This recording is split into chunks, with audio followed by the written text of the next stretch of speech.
নমস্কার বন্ধুরা, welcome to ইউনিকন। তো বন্ধুরা, এই ভিডিওতে আমরা দুটো বিষয় নিয়ে কথা বলবো, আবারও সেটা mainly Kolkata night Riders related. সেটা হচ্ছে যে ইএসপিএন ক্রিক ইনফোকে কিন্তু একটা ইন্টারভিউ দিয়েছে ভেঙ্কি মাইশোর, এবং সেখানে কিন্তু রাসেলের রিলিজ, কিভাবে রাসেলকে পাওয়ার কোচ করা হলো, দেন শাহরুখ খানের সাজেশন, সেই সব নিয়ে আলোচনা করেছে। তার পাশাপাশি কিন্তু ভেঙ্কটেশকে কেন রিলিজ করেছে, কেন পুরো কোচিং স্টাফের পরিবর্তন হয়েছে, সেই সব কিছু নিয়ে ডিটেলে আলোচনা করেছে।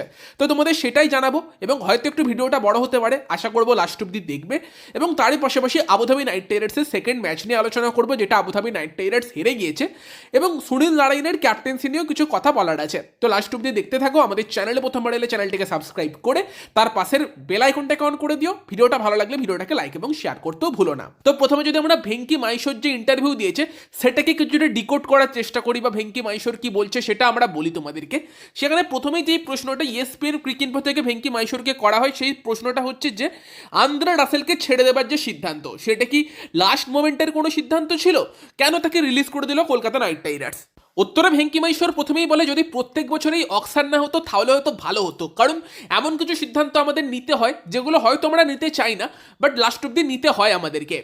তবে না, আমি এটা বলবো না এটা একদম লাস্ট মোমেন্টের সিদ্ধান্ত ছিল, কারণ আমরা আলোচনা করছিলাম সব কম্বিনেশনগুলো, সব আইডিয়াগুলো নিয়ে, কিভাবে আমরা কি করতে পারি সামনের মরসুমের জন্য, এবং লাস্ট অব্দি আমরা ঠিক করি যে ঠিক আছে, এই রিলিজটা আমাদেরকে করতে হবে। তবে অনেক মানুষই আসল ফ্যাক্টটা মিস করছে, যে আন্দ্রে রাসেলকে ছাড়ার জন্য আমরা পাচ্ছি 18 কোটি টাকা, 12 কোটি নয়। যদিও রাসেলের কন্ট্রাক্ট ভ্যালুটা ছিল 12 কোটির, বাট রাসেলকে রিলিজ করায় আমাদের পার্সে 18 কোটি টাকা অ্যাড হয়েছে। দেখো, এটা আমি তোমাদেরকে আগের বছর থেকে বলে আসছি যে রাসেলকে 18 কোটি স্লটে কেকেআর এই কারণেই রিটেন করে রেখেছে, যদি কোনো কারণে রাসেলকে ছাড়তে হয় কেকেআরের পার্সে 18 কোটি আসবে।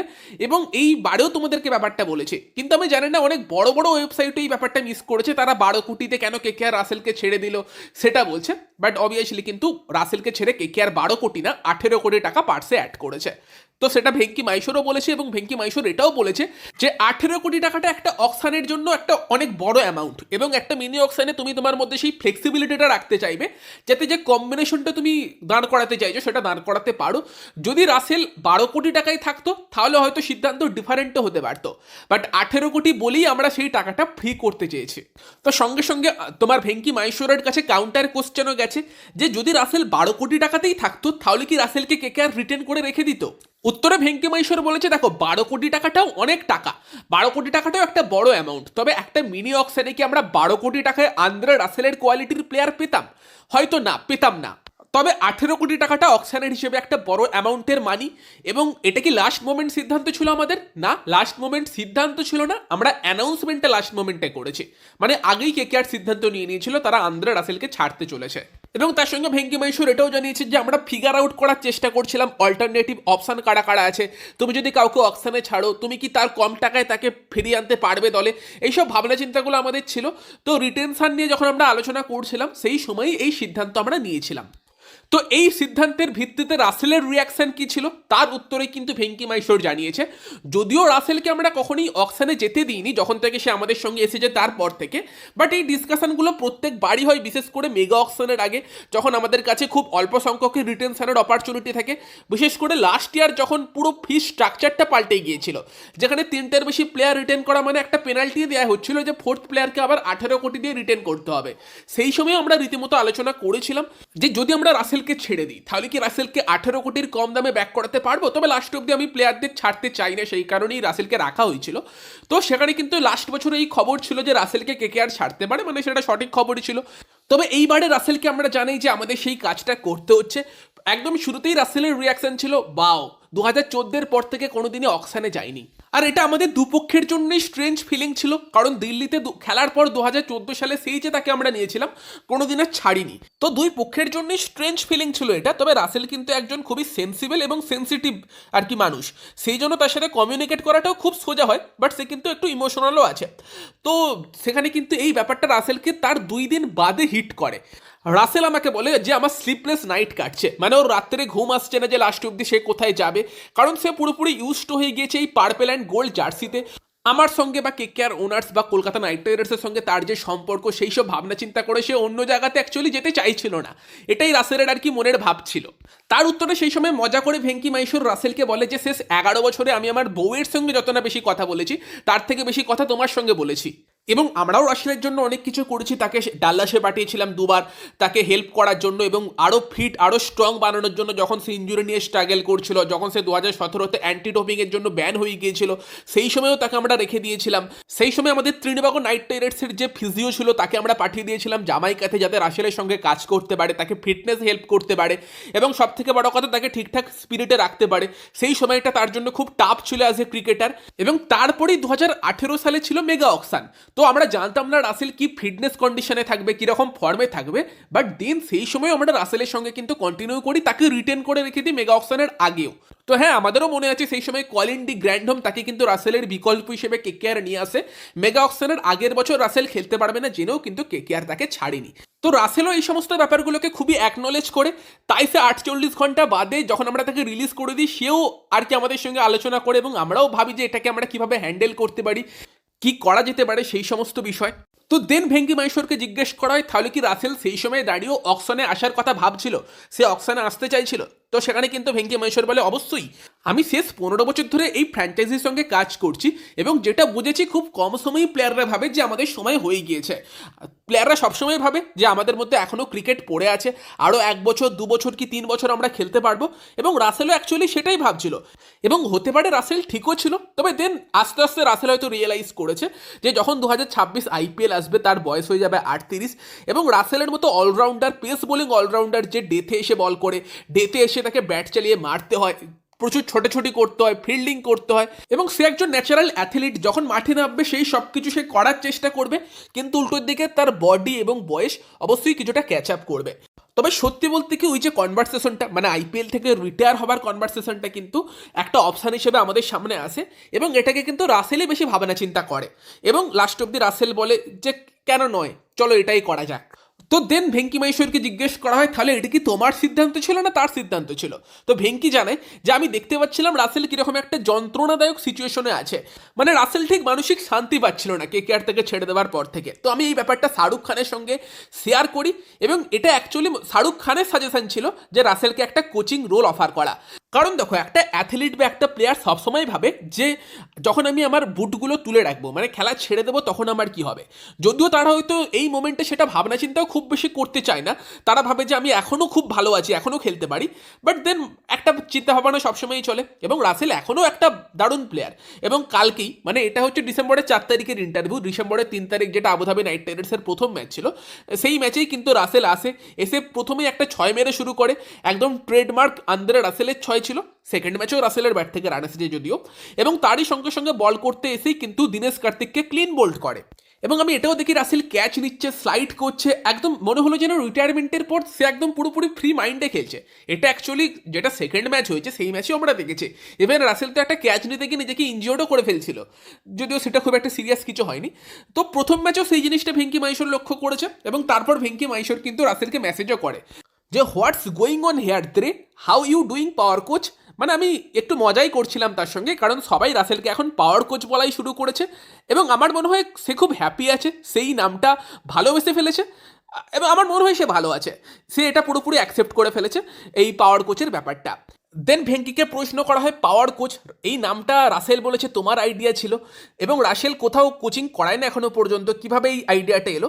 সেই সময় ভেঙ্কি মাহেশ্বর বলেছে যে রাসেল কোন জিনিসটা ভালো করতে পারে, সেটা হচ্ছে রাসেলের লাস্ট মোমেন্টে এসে গেম ফিনিশ করার এবিলিটি, তার বল হাতে এসে ম্যাচ ঘুরিয়ে দেবার এবিলিটি এবং ভীষণই একজন অ্যাথলেটিক, একজন দারুণ ফিল্ডারও। যদিও এই বয়সে এসে ব্যাপারটা একটু আলাদা, বাট যখন রাসেল আর কি ইয়ং ছিল সেই সময় সে বাউন্ডারি লাইনে থাকা মানে তার সামনে দিয়ে কেউ দু রান নিতে পারতো না, সেই লেভেলের ফিল্ডার ছিল সে। এবং তার ইমেজটাই ওই রকম যে সে যখন আসছে সে অনেক পাওয়ার নিয়ে আসবে এবং আমি তাকে বলিও যে তুমি কোন বিষয়ে আমাদেরকে হেল্প করতে পারবে, টিমকে সব থেকে বেশি হেল্প করতে পারবে, সেটা হচ্ছে তোমার এক্সপিরিয়েন্স, স্কিলস, আর যখন সব কিছু একসাথে নিয়ে আসি সেটা হচ্ছে পাওয়ার। তো সেই জায়গাতেই তুমি হয়তো সব থেকে বেশি আমাদের হেল্প করতে চাইবে, তো আমরা তোমাকে বলবো পাওয়ার কোচ। এবং এটা শুনে কিন্তু রাসেলের মুখে একটা হাসি আসে এবং রাসেল বলে man that sounds really good. তো আমার মনে হয় এটা কোচিংয়ের থেকেও বেশি রাসেল যে রোলটা আমাদের হয়ে এতদিন প্লে করেছে সেই রোলটা যারা আমাদের ফ্র্যাঞ্চাইজিতে প্লে করতে চলেছে তাদের সঙ্গে কমিউনিকেট করার ব্যাপারটা বেশি এখানে, এবং রাসেলের এক্সপিরিয়েন্সটা তাদের সঙ্গে শেয়ার করার ব্যাপারটা, সেটাই রাসেলের মেন রোল আমাদের টিমে হতে চলেছে। দেন প্রশ্ন করা হয় রাসেল কি আদার্স টি-20 লিগে খেলতে পারবে যেখানে কলকাতার কোনো ফ্র্যাঞ্চাইজি নেই। মাইশোর জানায় যে আমরা রাসেলকে কোনোভাবেই বেশি মানি আর্ন করা বা খেলা থেকে আটকাতে চাই না, তো সেখানে কোনো যখন কনফ্লিক্ট নেই সেই জায়গাতে রাসেল একদম পারফেক্টলি তার নিজের মতো করে সেই সব টুর্নামেন্টে খেলতে পারবে। বাট যেই জায়গাতে আমাদের ফ্র্যাঞ্চাইজি আছে সেখানে সে আমাদের টিমেই খেলবে, সেটা Caribbean premier league, major league cricket এবং আইএল টি-20তে। বাকি সে তার নিজের মতো করে যা ইচ্ছা করতে পারে, যদি আমাদের সঙ্গে কোনো কনফ্লিক্ট না হয় তাহলেই হলো। এবং এই যে কোচিং স্টাফের যে পুরোপুরি চেঞ্জ এইবারে কেকেআর টিমে আমরা দেখতে পাচ্ছি, সেটা হবার কারণ কি, সেটা যখন মাইশোরকে আর কি জিজ্ঞেস করা হয়, মাইশোরের অ্যান্সারটা আমার সেন্সিবল লাগলো। সেখানে কিন্তু ভেঙ্কি মাইশোর জানাচ্ছে যে প্রথমত আমরা এটা করতে কিছুটা আর কি ফোর্সড হয়েছি, তাই নয়, কারণ লাস্ট ইয়ার মানে 2024 আইপিএলের পর আমাদের পুরো কোচিং ক্যাবিনেটকে ক্লিন আউট করে দেওয়া হয়েছে। গৌতম গম্ভীর, অভিষেক নায়ার, রায়ান টেন্ডাসকাটে প্রত্যেকেই আমাদের ছেড়ে চলে যায়। এবং দেন আমার কাছে একটা বড় শিক্ষা ছিল, কোনো প্লেয়ার খুব ভালো খেলে মানেই, ভালো প্লেয়ার ছিল মানেই সে খুব ভালো কোচ হবে, সেটা নাও হতে পারে। আর একটা বড় শিক্ষা আমার জন্য এটা ছিল যে খেলাটা খুব তাড়াতাড়ি চেঞ্জ হচ্ছে, এবং তুমি এমন কোচ চাইবে যারা রিসেন্টলি ক্রিকেটটা খেলেছে। সেই কারণেই আমরা Abhishek Nair, Dwayne Bravo, Shane Watson, Tim Southee এবং বর্তমানে দ্রে রাস তাদেরকে আমাদের টিমে নিয়ে এসেছি, কারণ তারা ক্রিকেটটা খুব রিসেন্টলি খেলেছে। এটা হয়তো চন্দ্রকান্ত পণ্ডিতকে সরিয়ে দেওয়ার একটা রিজনও কিন্তু ভেঙ্কি মাইশোর জানিয়ে গেল, যে চন্দ্রকান্ত পণ্ডিত বর্তমান টি-20 যেভাবে খেলা হয় সেটার সঙ্গে অ্যাডাপ্ট করতে পারেনি। এটা আমাদেরও মনে হয়েছে তার টিম সিলেকশন দেখে, বিশেষ করে যখন লাস্ট ইয়ার সে টিমটাকে চালিয়েছিল সেই সময়। এবং মাইশোর জানায় একটা মজার মোমেন্টও এই কয়েকদিন আগে হলো, যেখানে আমাদের পাওয়ার কোচ বোলিং করছিল আমাদের বোলিং কোচকে, এবং আমাদের মেন্টর ডাগ আউটে বসেছিল, মানে সাউদি, রাসেল, ব্রাভো সবাই আইএল টি-20 সঙ্গে যুক্ত। তো আমার মনে হয় যেহেতু তারা বর্তমান সময়ে খেলাটা এখনও খেলছে, তো তাদের খেলাটার সম্বন্ধে আইডিয়া অনেক বেশি, এবং যারা বর্তমানে ইয়ং প্লেয়ার আছে তাদের সঙ্গে কমিউনিকেটও তারা অনেক বেটার করতে পারবে। তো স্ট্র্যাটেজি বানানো বলো বা প্ল্যানিং বলো, সেগুলো বেটার হতে পারবে, এবং প্লেয়াররাও বুঝতে পারবে এই আইডিয়াগুলো তাদের থেকে আসছে যারা রিসেন্টলি সেই কাজটা মাঠে করে দেখিয়েছে, তো তারাও মোটিভেটেড ফিল করবে। দেন ভেঙ্কি মাইশোরকে কিছু অকশন বিষয়ক প্রশ্ন করা হয় যে 64 কোটি 30 লক্ষ টাকা নিয়ে কেকেআর যাচ্ছে, প্রচুর টাকা, যাকে ইচ্ছা থাকে কেকেআর কিনতে পারে, তো কেকেআর কি একটা ভালো স্ট্রং স্কোয়াড বানানোর জন্য ভালো পজিশনে আছে? ভেঙ্কি মাইশোর জানায় যে দেখো আমরা মানে মেনলি এইসব করি না, আমরা এত টাকা নিয়ে যাই না, তবে এটা হয়েছে মেনলি দুটো প্লেয়ারকে ছেড়েই আমরা 42 কোটি টাকা অলমোস্ট ফাঁকা করে ফেলেছি, ভেঙ্কটেশ আয়ার এবং আন্দ্রে রাসেল। তো এটা কিছুটা আনইউজুয়াল, যেটা কেকেআর সাধারণত করে না। তো দেখা যাক, আমরা এখন বলছি ঠিক আছে দেখি কি করা যায়। তো তবে অনেক প্লেয়ার এখন উইথড্রও করে ফেলেছে নাম, তো ব্যাপারটা খুব ইন্টারেস্টিং হয়ে গিয়েছে। দেন প্রশ্ন করা হয় যে তুমি ভেঙ্কটেশ আয়ারকে ছেড়ে দিয়েছো তাকে 23 কোটি 50 লক্ষ টাকায় লাস্ট বছরে কেনার পর, মেগা অকশনের পর তুমি বলেছিলে যে তুমি একটা প্লেয়ারকে কেনার পর তাকে ছেড়ে দিয়ে আবার কম দামে বাইব্যাক করতে চাও না, তো এখন কিভাবে অপারেট করবে, কি চেঞ্জ হয়েছে? ভেঙ্কি মাইশোর জানায় যে যেটা আমি আগেও বলেছি, যে অকশন এটা তৈরি করেছে, এটাকে একটা কনফিউশন বলো বা যাই বলো না কেন, মানে যদি ভেঙ্কটেশ আয়ার 500 রান করতো লাস্ট বছর, তখন আমরা বলতাম যে প্রাইস ট্যাগ ম্যাটার করে না, মেবি সেটাই বলতাম আমরা। তবে ভেঙ্কটেশ আয়ারের স্ট্যান্ডার্ডে তার সব থেকে খারাপ বছরটা লাস্ট বছর গেছে, 2021 থেকে সে আমাদের টিমে আছে, এবং ফ্র্যাঞ্চাইজির থিঙ্ক ট্যাঙ্ক ভাবছে যে এবার কি করা উচিত আমাদেরকে। তো আমাদেরকে যতটা বেশি সম্ভব টাকা নিয়ে যেতে হবে যাতে আমরা ফ্লেক্সিবিলিটিটা অ্যাড করতে পারি টিমের মধ্যে। তো লাস্ট বছরটা আমাদের জন্য অনেক দিক থেকেই শিক্ষার ছিল, এবং এটা আমরা প্রথমবার করেছি যে একটা এক্সাইটিং প্লেয়ারকে অনেক বেশি টাকা দিয়ে নিয়েছি, তবে মিনি অকশনের ডাইনামিক্সের জন্য তাকে আমরা পরের বছরও রিলিজ করে দিয়েছি। মানে তোমার ভেঙ্কি মাইশোরের কথা শুনে মনে হচ্ছে সে অনেক কিছু শিখেছে গত বছরের ব্যাপার স্যাপার থেকে, শিখলেই ভালো। তা আমরা একটু গালাগালটা তাকে কম দেবো তাহলে, যদি ভালো কিছু করে দেখে মনে হচ্ছে এবারে কিছুটা সিরিয়াস আছে।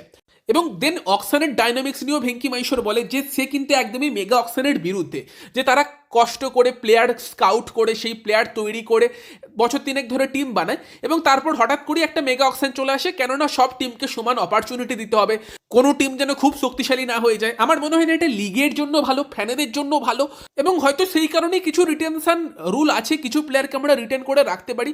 যদিও যখন 2011-তে আমি অকশন প্রথম অ্যাটেন্ড করি সেই সময় আর কি রুল এটা ছিল যে কোনো প্লেয়ারকেই রিটেন করা যাবে না, বাট তখন কিছু ফ্র্যাঞ্চাইজি কিছু বড় প্লেয়ারকে নিয়ে রেখেছিল, তারা সেই প্লেয়ারকে ছাড়তে চাইছিল না বলে তাদেরকে খুশি করার জন্য আইপিএল কিন্তু এই রিটেনশনের রুল সেই সময় এনেছিল। মানে আইপিএল যে সিএসকে বা মুম্বাইয়ের মতো টিমকে হেল্প করে, এটা কিন্তু সেটারও একটা প্রমাণ ভেঙ্কি মাইশোর দিয়ে গেল।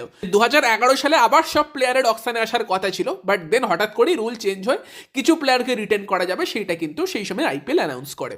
তবে ভেঙ্কি মাইশোরের কথায় এই মেগা অকশনের রুলটা কিন্তু তার খুব একটা পছন্দ না, কারণ প্লেয়ারদের তৈরি করার পর তাদেরকে ছেড়ে দেওয়াটা খুবই কষ্টের।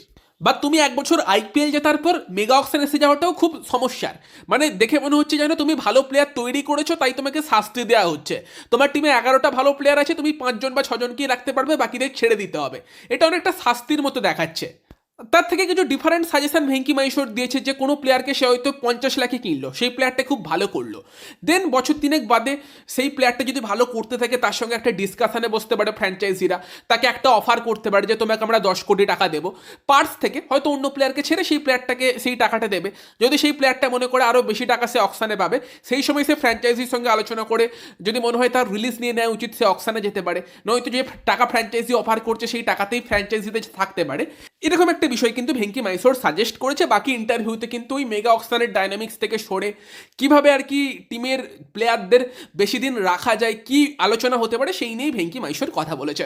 তো এটা একটা ইন্টারভিউ ছিল, হয়তো অনেকটা বড়, ভেঙ্কি মাইসোর কি বলেছে সেই নিয়েই তোমাদেরকে জানাতে চলে গেল এই ভিডিওটাতে। তবে মেবি রাসেলের রিলিজের ব্যাপারটা আরও আমাদের সামনে ক্লিয়ার হলো, ভেঙ্কটেশ আয়ারকে কেন রিলিজ করলো বা পুরো কোচিং স্টাফের কেন পরিবর্তন হলো, সেই ব্যাপারগুলো সম্বন্ধে ভেঙ্কি মাইসোর কিন্তু আমাদেরকে মোটামুটি তথ্য দিয়ে দিয়েছে যে এই কারণে এই চেঞ্জগুলো আমাদের টিমে হয়েছে, যেটা কোয়াইট সেন্সিবল লাগলো ভেঙ্কি মাইসোরের তরফ থেকে, যে বেশি ফ্যামিলি না করে টিমের ভালোর জন্য সিদ্ধান্ত নিয়েছে। বাকি এবার অকশানে কি করে সেটা দেখা যাক। আর বাকি উল্টো দিকে আবুধাবি নাইট রাইডার্স কিন্তু তাদের দ্বিতীয় ম্যাচে হারলো, খুবই ক্লোজ ম্যাচ হলো, তবে লাস্ট অব্দি হেরে গেল আবুধাবি নাইট রাইডার্স। ডেজার্ট ভাইপার্সের কাছে আবুধাবি নাইট রাইডার্স হারলো, ফার্স্টে ব্যাট করতে গিয়ে ভালো সিচুয়েশনে থাকার পরও কিন্তু ফিনিশ ভালো হয়নি। 171 রানে আবুধাবি নাইট রাইডার্স করে, অ্যালেক্স হেলস 53 করে, আলিসান সারাফু 25 করে। তবে ফিনিশারদের মধ্যে কিন্তু আন্দ্রে রাসেলের ব্যাট থেকেই 23 বলে 36 নট আউট এসেছে।